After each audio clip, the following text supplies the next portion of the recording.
Buenas tardes, chicos, esperando que se encuentren súper bien. Una semana más de clases. Les voy a compartir pantalla del material de trabajo que vamos a analizar el día de hoy. Vamos con la continuación de las clases anteriores, así que por favor revisen en las clases anteriores. La dinámica del movimiento circular. La rueda moscovita de la imagen consta de varias cestas, cada una de las cuales describe un movimiento circular. ¿Existe alguna fuerza que haga girar a la cesta? Fíjate en que la dirección del vector de velocidad cambia constantemente. La ley de la inercia nos dice que debe existir una fuerza que obliga al cuerpo a cambiar de dirección de su movimiento. Si no fuera así, estaría en reposo o se movería en línea recta con una velocidad constante. Esta fuerza que lo obliga a girar recibe el nombre de fuerza centrípeta. La fuerza centrípeta es la resultante de todas las fuerzas que actúan sobre el cuerpo y que hacen que éste se mueva por una trayectoria circular. La fuerza centrípeta es la resultante de todas las fuerzas que actúan sobre el cuerpo en la dirección normal a la trayectoria. Como todas las fuerzas, la fuerza centrípeta produce una aceleración en el cuerpo sobre el que actúa, que llamamos aceleración normal o centrípeta. Es la responsable del cambio de dirección de la velocidad. El valor de la magnitud es la siguiente. La aceleración centrípeta es igual a velocidad al cuadrado sobre el radio de la circunferencia. El valor de la fuerza centrípeta se deduce aplicando la ley fundamental de la dinámica. La fuerza centrípeta es igual a la masa por la aceleración centrípeta o la fuerza centrípeta es igual a la masa por velocidad al cuadrado sobre el radio. La fuerza centrípeta tiene la misma dirección y el mismo sentido que la aceleración centrípeta. Ambas se dirigen hacia el centro del giro. Un tren de juguete de 1,5 kilogramos de masa gira en un plano horizontal sobre un circuito circular de radio 2,5 metros, a una velocidad de 2 metros por segundo. Representa las fuerzas que actúan sobre el tren y calcula la aceleración y las fuerzas centrípetas. La representación, las fuerzas que actúan sobre el tren. Tenemos aquí una representación gráfica donde podemos observar cómo está en este movimiento. ¿Ya? Tenemos un círculo que son las vías del tren, tenemos el tránsito y tenemos varias fuerzas. Tenemos la fuerza centrípeta, que es la que está en medio del tren, la velocidad, el peso que obtiene y la fuerza newtonana. Observamos que la resultante de las fuerzas aplicadas sobre el tren es la fuerza centrípeta, ya que la fuerza, peso y newton se anulan. ¿Ya? Se calcula la fuerza centrípeta, perdón, las fuerzas que actúan sobre el tren. ¿Cómo calculo? Con la aceleración centrípeta es igual a velocidad al cuadrado sobre radio. ¿Cuál era la velocidad? Velocidad me dice que es 2,2 metros por segundo al cuadrado y el radio que es de 2,5, que es el que está acá. Nosotros podemos observar al momento de leer lo que es el problema, sabemos dónde encontrar en este caso los datos obtenidos para poder solucionar el problema. Reemplazamos en la fórmula, nos quedaría 2 metros por segundo al cuadrado, porque aquí me dice que la velocidad va a ser al cuadrado, y el radio 2,5. ¿Qué realizo, chicos? Aquí realizo una división, veamos. Les voy a poner la calculadora para que ustedes puedan observar de mejor manera esto, ¿no?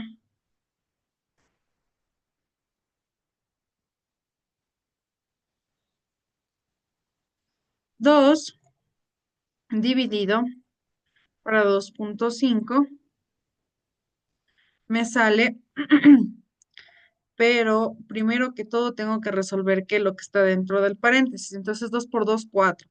Este 4 tiene que ser dividido por 2,5. Me sale 1,60 metros por segundo al cuadrado. Esos chicos con los que nosotros tenemos que realizar. Ahora, la fuerza centrípeta será que fuerza centrípeta es igual a la masa por la aceleración centrípeta. Como ya tengo mi aceleración centrípeta, que es 1,6 metros por segundo al cuadrado, la masa me dice que es ¿cuánto? 1,5 kilogramos. Entonces, 1,5 por 1,6. Veamos cuánto nos sale. Ahora, 1,5 por 1,6. 2,40 ¿qué? Newtons, porque las fuerzas se miden en newtons, chicos. Así aquí esté kilogramo, kilómetro, lo que esté, aquí el resultado siempre va a ser newtons. Tenemos los dos resultantes, tenemos 16 y 2,4. 1,6, perdón, y 2,4. Así se resuelve este ejemplo. Vamos con las fuerzas gravitatorias. Antes de ingresar a las fuerzas gravitatorias, debemos recordar que en estas fuerzas existe algo que se llama gravitación. Las fuerzas gravitatorias. Si las fuerzas gravitatorias son las responsables del peso de los cuerpos y también del movimiento de los cuerpos celestes. Ya, ¿cómo es esto? Por ejemplo, nosotros tenemos la Tierra y ustedes, ¿cómo no saben que sale disparada la Luna y se aleja de la Tierra? Porque simplemente esta fuerza gravitatoria es la que le permite estar en nuestros cuerpos celestes naturales cerca de la Tierra.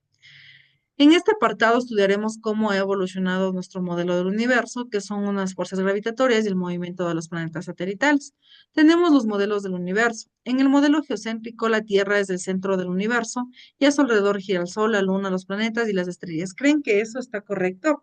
Geo, para esto les voy a decir cómo la palabra geo significa tierra, ¿ya? Por eso dice geocéntrico. Céntrico viene como decir tierra centro, ¿ya? Las antiguas civilizaciones solo conocían los planetas visibles a simple vista, por ejemplo, Mer- Mercurio, Venus, Marte, Júpiter y Saturno, aparte de la Tierra.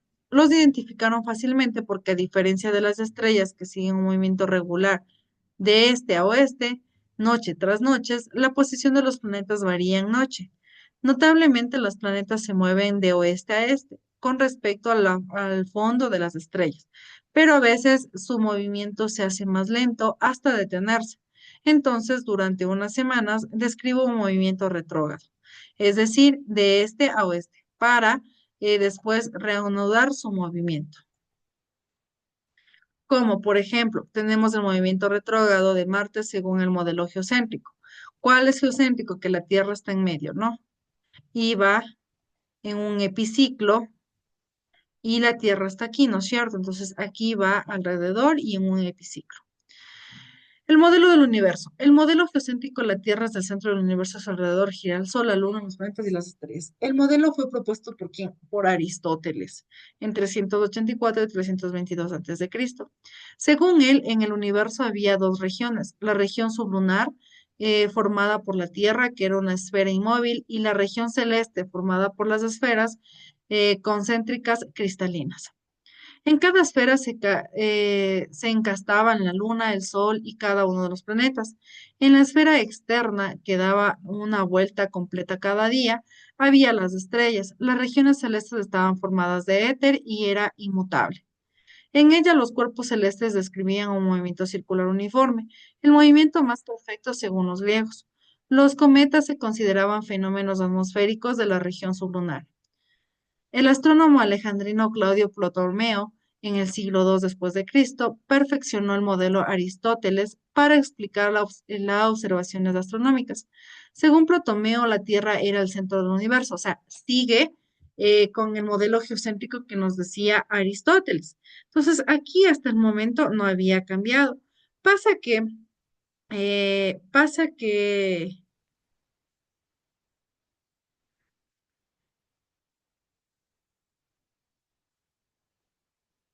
Pasa que en el tiempo de antes la gente era muy difícil de que aceptaran una nueva teoría. Ya, ¿por qué? Porque si tú ya creciste con eso es muy complicado que las personas crean que tú tengas otro significado o que esto que ellos creyeron siempre sea otro significado, tenga algo nuevo. Por el motivo de que las personas tenían miedo a las cosas nuevas, como por ejemplo yo no les puedo decir que ahora el amarillo no se llama amarillo, sino que se llama morado, ya, algo así. ¿Y por qué? Porque las personas no estaban muy acostumbradas a que las cosas nuevas sucedieran de alguna manera. Entonces, en ella los cuerpos celestes describían un movimiento circular uniforme, el movimiento más perfecto según los griegos. Los cometas se consideraban fenómenos atmosféricos de la región sublunar. El astrónomo alejandrino Claudio Ptolomeo en el siglo II después de Cristo perfeccionó el modelo de Aristóteles para explicar las observaciones astronómicas. Según Ptolomeo, la Tierra era el centro del universo y la Luna el Sol, y los planetas giraban en órbitas circulares que llamaron epiciclos. El centro de cada epiciclo se iba desplazando a lo largo de una circunferencia, denominada deferente, centrada en la Tierra. El modelo de Ptolomeo explicaba la posición de las estrellas y el movimiento de los planetas. Con él se elaboraron tablas astronómicas para predecir con bastante exactitud las posiciones de los cuerpos celestes, los eclipses. Entre este modelo fue aceptado durante 14 siglos, es decir, durante 14 siglos todas las personas consideraban que el planeta Tierra era el centro de todo nuestro universo. Hasta el momento sabemos que no es así, ¿no? Tenemos ejemplo que, por ejemplo, nos dice que la Tierra está en medio, le seguía la Luna, de ahí le seguía Mercurio, de ahí le seguía Venus, ahí le seguía, me parece que Júpiter, no, Marte, Júpiter y Saturno. El Sol estaba casi, casi al final de todo, ¿ya? Y también cada uno giraba en un epiciclo, es decir, cada uno giraba en su entorno, en su movimiento y también alrededor de la Tierra.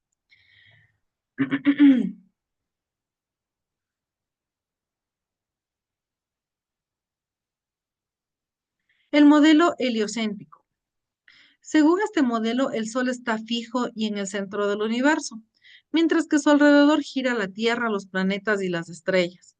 El filósofo griego Aristarco de Samos, hacia el año 280 a.C., propuso este modelo que fue olvidado por ser contrario al de nuestra percepción, es decir, no fue aceptado porque las personas sabían, entre comillas, que la Tierra estaba en medio de todo nuestro universo. Entonces es muy difícil que después las personas acepten otro modelo. Además, si la Tierra se moviera, se tendría que ver desde dos puntos de la Tierra de la Tierra superficialmente separados. La paralaje de las estrellas, hecho que no se observaba. Este era el paralaje de las estrellas, ¿no? Siglos después del astrónomo y clérigo polanco Nicolás Copérnico, 1473-1543, buscó una alternativa al modelo geocéntrico que simplificaba los cálculos al elaborar las tablas astronómicas. Propuso un modelo en el que la Tierra y los demás planetas giraban alrededor del Sol. Ojo con esto aquí, ya había cambiado, ya no era la Tierra que estaba en centro, sino que la Tierra y los demás planetas giraban alrededor del Sol. Este modelo, además, la Tierra giraba en torno a su eje y la Luna giraba en torno a la Tierra. Y la variación observada en el brillo de Venus y Mercurio se debía a los cambios de sus distintas a la Tierra. El movimiento retrógrado de Marte según el modelo heliocéntrico. Copérnico suponía que los movimientos de estos astros eran circulares y para explicar los datos astronómicos tuvo que mantener los epiciclos tolemaicos superpuestos a las órbitas de los planetas alrededor del Sol. Galileo y su telescopio. A principios del siglo XVII, el astrónomo y físico italiano Galileo Galilei, 1564-1642, perfeccionó un reciente invento holandés, el telescopio. Empleó este instrumento óptico para estudiar el firmamento. Así pudo observar la fase de Venus, los cráteres, las montañas de Luna, las manchas solares, estrellas no visibles a simple vista. Comprobó que la región celeste no era perfecta e inmutable como creía Aristóteles. Galileo descubrió satélites que giraban alrededor de Júpiter, es decir, la evidencia de que algunos cuerpos celestes no giran alrededor de la Tierra. Para explicar sus observaciones, Galileo adoptó, enfrentándose a la Iglesia de Roma, el modelo heliocéntrico de Copérnico. Ya, es decir, en contra de su vida, porque antes recuerden que tenía mucho eh, la ley religiosa, ¿no? La principal objeción que le plantearon a Galileo era que si la Tierra se movía, entonces un objeto dejado caer de alto de la torre debía tocar el suelo en un punto desplazando a la vertical, hecho que no sucede. Galileo argumentó que la Tierra y todo lo que contiene describe un movimiento horizontal a causa de la rotación terrestre. Es decir, el objeto se mueve con la Tierra a medida que va cayendo. Este razonamiento te coincide a la ley de la inercia de Newton.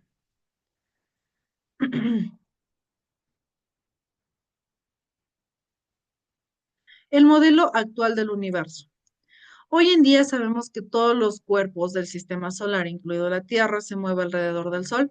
Sin embargo, el Sol no está en el centro del universo, sino una estrella situada en la periferia de la Vía Láctea.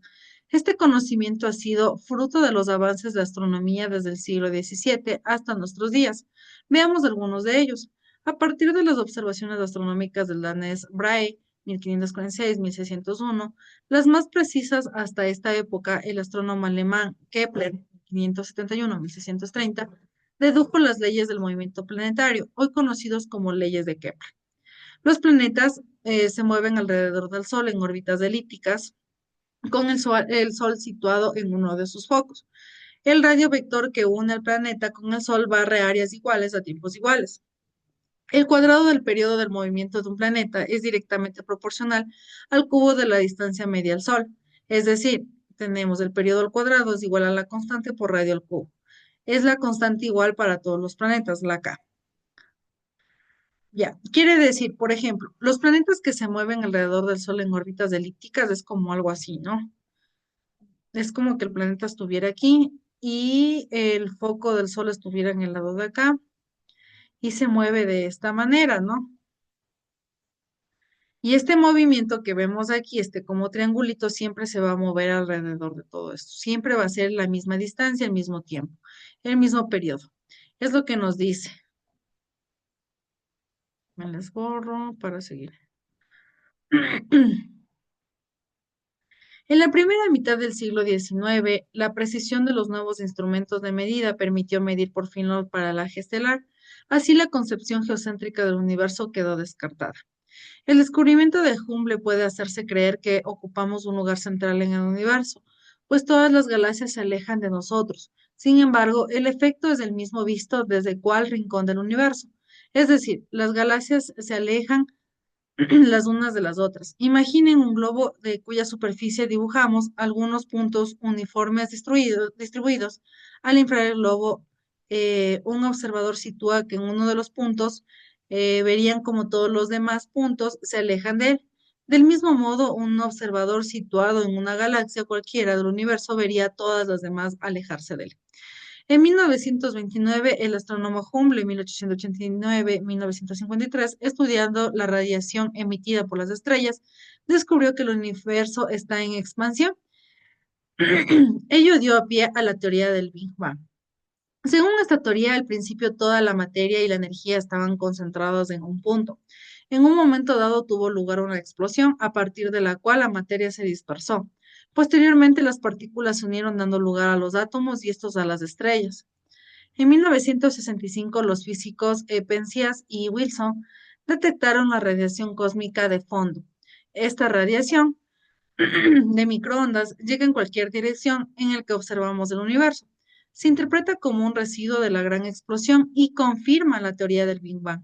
Además, las variaciones de la intensidad de la radiación de fondo indican la presencia de las galaxias. El modelo actual del universo es el que más hechos experimentales explica, pero no es el definitivo. Por ejemplo, no explica el preciso instante del Big Bang. Quedó como una singularidad de la teoría. En el futuro puede haber modificaciones según avances de ciencia, es decir, quedó como una simple teoría. ¿Por qué? Porque no puedo verificar, porque no puede ser verificable. El origen del universo en el Big Bang. La teoría, perdón. La teoría del Big Bang se inscribe en el marco de la adivinación científica. Al observar mediante los potentes telescopios del siglo XX una buena parte del universo, los astrónomos han podido determinar que el universo está en expansión.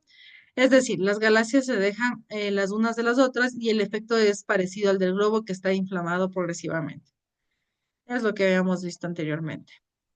La observación del movimiento expansivo de las galaxias permite suponer que en el pasado el universo era menor.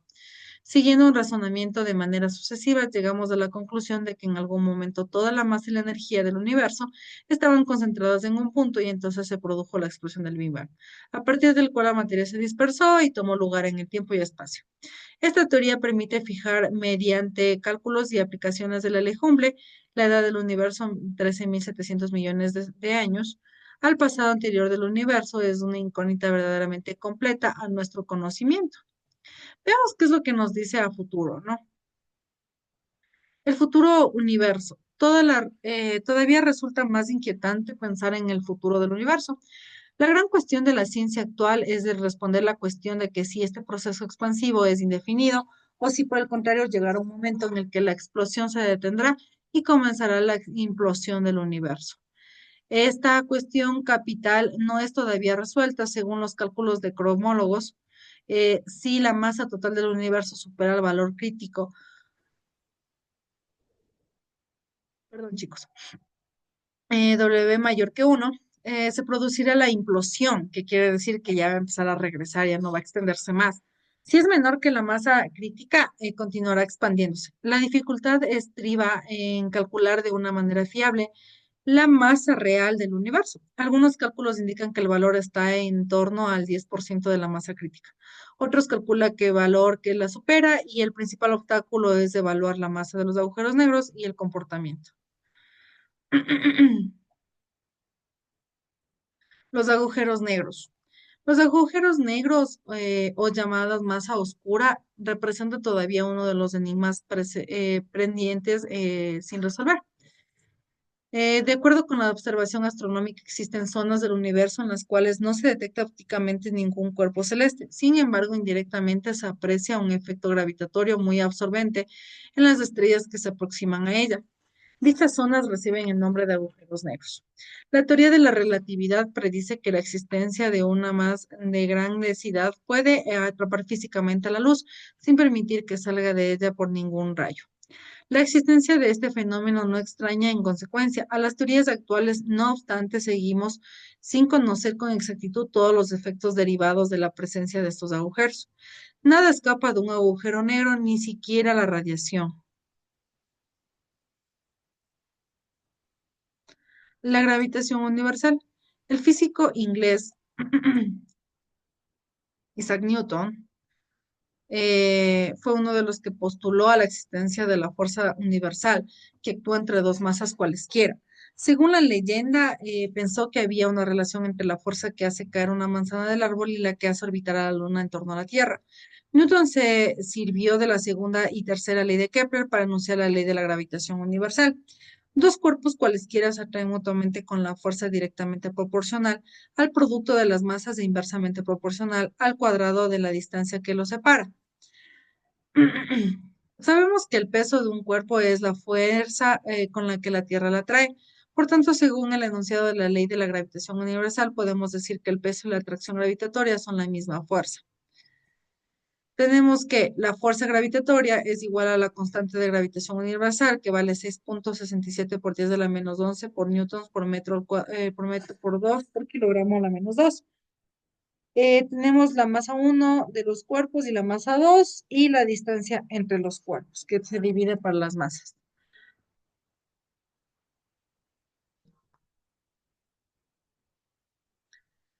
Henry Cavendish terminó en 1798 el valor de G, midiendo con una balanza de torsión la fuerza de atracción entre las dos bolas de plomo. Fíjate que las fuerzas gravitatorias son siempre atractivas y que se presentan a pares por la ley de acción y la reacción. Es decir, entre los dos cuerpos actúa una fuerza atractiva sobre cada uno. Ambas fuerzas tienen el mismo módulo en la misma dirección, pero sentidos contrarios. Excepto en los cuerpos de gran masa, la fuerza gravitatoria son débiles.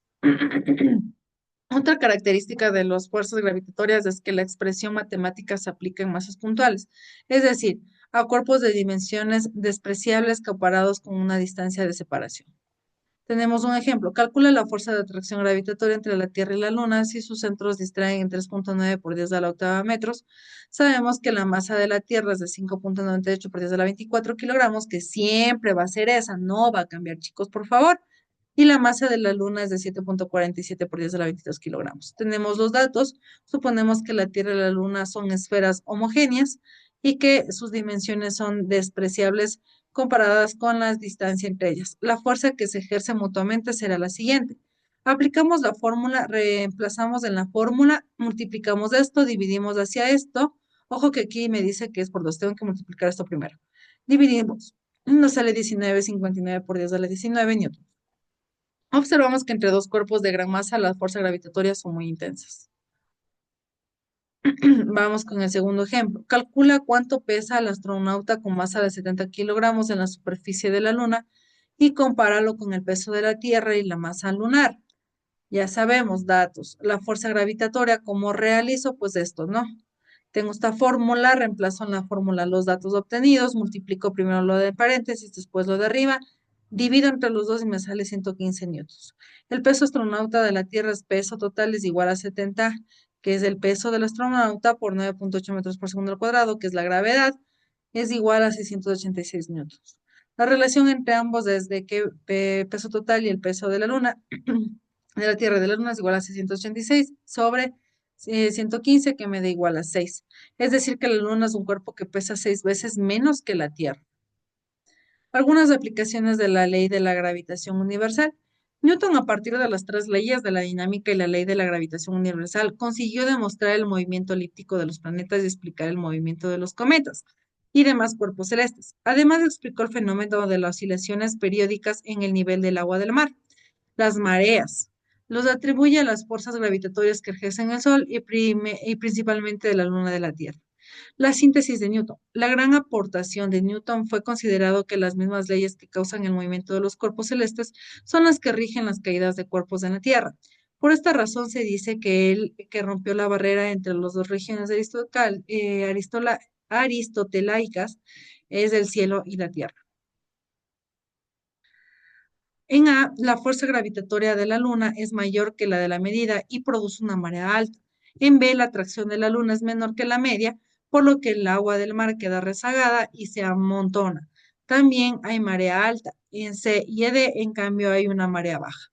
El Sol influye en la intensidad de las mareas. Cuando están alineados con la Tierra y con la Luna, las mareas son más fuertes, pero cuando la fórmula ángulo recto de la Tierra y la Luna contrarresta parte de la atracción lunar y de los mares son más débiles, ¿no? El movimiento de planetas y satélites. Las leyes de la gravitación universal nos permiten conocer el movimiento de los planetas y satélites, de los cuales podemos determinar su velocidad, su trayectoria, su periodo y muchos más.